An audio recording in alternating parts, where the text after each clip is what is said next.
हा इतका विषय महत्त्वाचा आहे, पण आपल्या शासनानं आज तागायत या विषयाकडे चांगलं लक्ष दिलेलं नाही. आपल्या महापूर येत आहेत तर नद्याच्या उगमापासून येत आहेत आणि इकडं आपल्या लक्ष वेळ येत नव्हती का, पाणी येत होतं आणि वाहून जात होतं. पण आलमट्टीची उंची 2003 साली वाढवायला चालू केलं आणि वाढवली आणि त्यावेळेस पाणी साठवायचं चालू केलं. 5 साली मग का मोठं पाणी अडवलं त्याने आणि त्यामुळे आपल्याला खूप मोठं नुकसान झालं.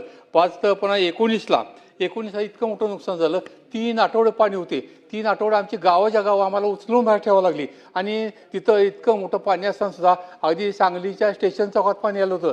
सांगलीच्या मारुती चौकात सगळी कापड दुकानं भिजली होती, बुडली होती. आणि ह्याच्या एक ब्रह्मनाळ म्हणून गाव आहे, तिथले 18-19 लोक जन्मत सामान्य गेली. ती काढू शकलं नाही शासन, पण मिली तिथं अनेक जणांना मिली, पण शासन तिथं काही मदत होऊ शकलं नाही. आणि पुन्हा 22 साली आल्या, पण शासनाने इकडे लक्ष दिलेलं नाही.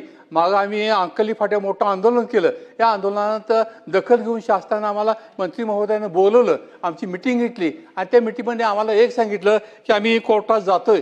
पण मी म्हणलो तुम्ही अजून कोर्टात गेलेलं नाही, आज सगळ्यात गेलेलं नाही. मुख्यमंत्री महोदयाने एक केलं की आम्ही हे टपाल देऊन त्यांना कळवले, म्हणजे कर्नाटकला कळवले उंची वाढवू नये हे कळवले, पण त्यांनी दाद दिलेली नाही. कळवून सुद्धा कर्नाटक शासनानं काय कळवलं आपल्याला की आमचं पाणी आम्ही अडवणार, आमच्या शेतीची व्यवस्था आम्हाला केली पाहिजे. तुमच्या शेतीचं पाणी जास्त होतं ना, नुकसान होतं, तुमचं तुम्ही बघा. इतक्या घमिडीत ते बोलले का आमची उंची आमची एक ही आहे. ह्या अशा पद्धतीनं शासन ऐकत नाही, कर्नाटक शासन ऐकत नाही. आपल्या शासनानं सुप्रीम कोर्टात जावं, गेल्याशिवाय शासन ऐकत नाही आणि उंची थांबत नाही. आज सुद्धा आता मागच्या आठवड्यातच आता कृष्णा, वारणा आणि पंचगंगेला महापूर नव्हते, असं सुद्धा म्हणजे त्या दत्ताच्या देवळामध्ये पाणी गेलं. का पाणी गेलं? महापूर पाणी आलं कुठं? मागं हिंपरगी आणि आलमट्टी या धरणाच्या फूग आली आणि त्यामुळे म्हणजे देवळात पाणी गेलं आणि सगळी वाहतूक बंद झाली. म्हणजे पाणी ह्या वाहतुकीमुळे, ह्या फुगीमुळे ते सिद्ध झालेलं आहे.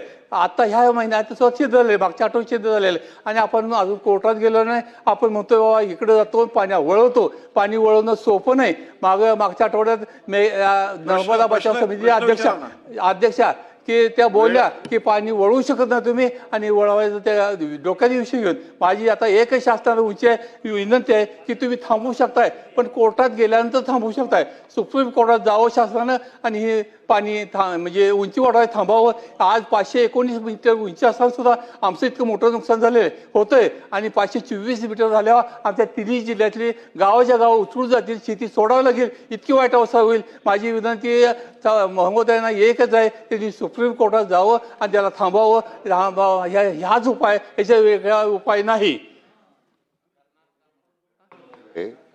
शासनाची भूमिका अतिशय स्पष्टपणे मी मांडलेली आहे.